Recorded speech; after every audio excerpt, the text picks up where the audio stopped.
Em todas as fotos da minha infância, tem um homem ao fundo. No meu aniversário de 5 anos, atrás das crianças, tem ele. No meu primeiro dia de aula, do outro lado da rua, tem ele. Na praia, longe, na areia, olhando para a câmera, tem ele. Sempre o mesmo homem. Sempre distante, sempre olhando. Eu só fui reparar nele aos 30 anos, quando minha mãe morreu e eu fui organizar os álbuns dela. No começo, achei que era coincidência. Cidade pequena, as mesmas pessoas aparecem no fundo, normal. Mas aí comecei a olhar com atenção. Peguei todos os álbuns e espalhei as fotos no chão. Dezenas delas, de anos diferentes. E sempre que eu procurava, lá estava ele. Um homem magro, de meia idade, de casaco escuro, parado ao longe. Em 15 anos de fotos, ele quase não envelhecia. E em nenhuma mesmo, ele estava sorrindo. Eu poderia aceitar que fosse um vizinho.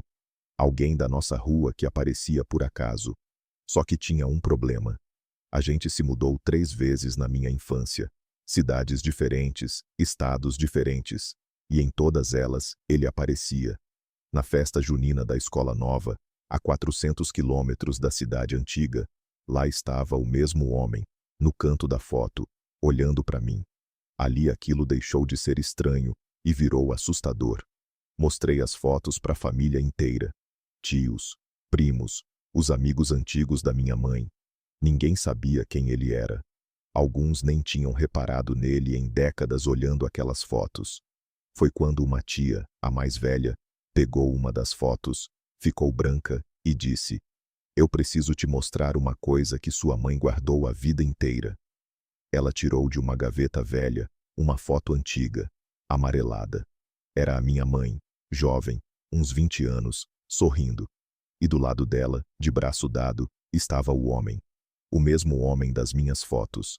Só que nessa, ele era jovem também, e estava sorrindo. Minha tia respirou fundo e disse: "Esse é o seu pai." Eu nunca tinha conhecido meu pai.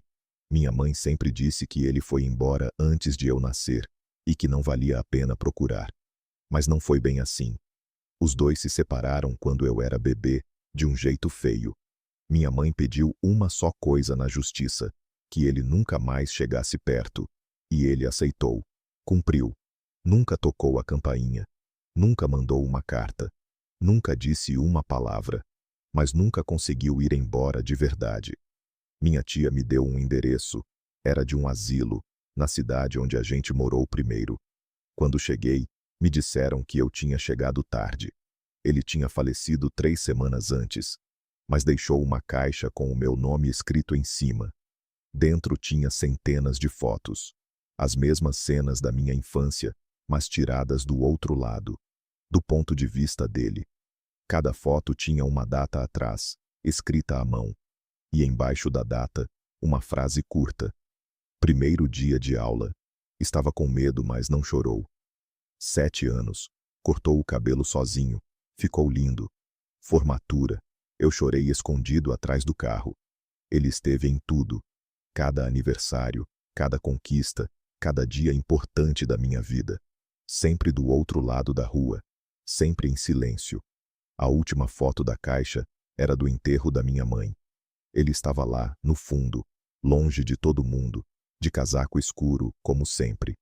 Atrás dela, a frase dizia: "Agora eu finalmente posso me aproximar dela. Cuida bem do nosso menino por mim." Ele esperou a vida inteira por uma permissão que só chegou quando já era tarde demais para os dois. Hoje, as fotos dele ficam na minha estante, do lado das minhas. Finalmente do mesmo lado. Se essa história te tocou, comenta. Você perdoaria um pai assim? Inscreve no canal, que toda semana tem história nova rabiscada aqui.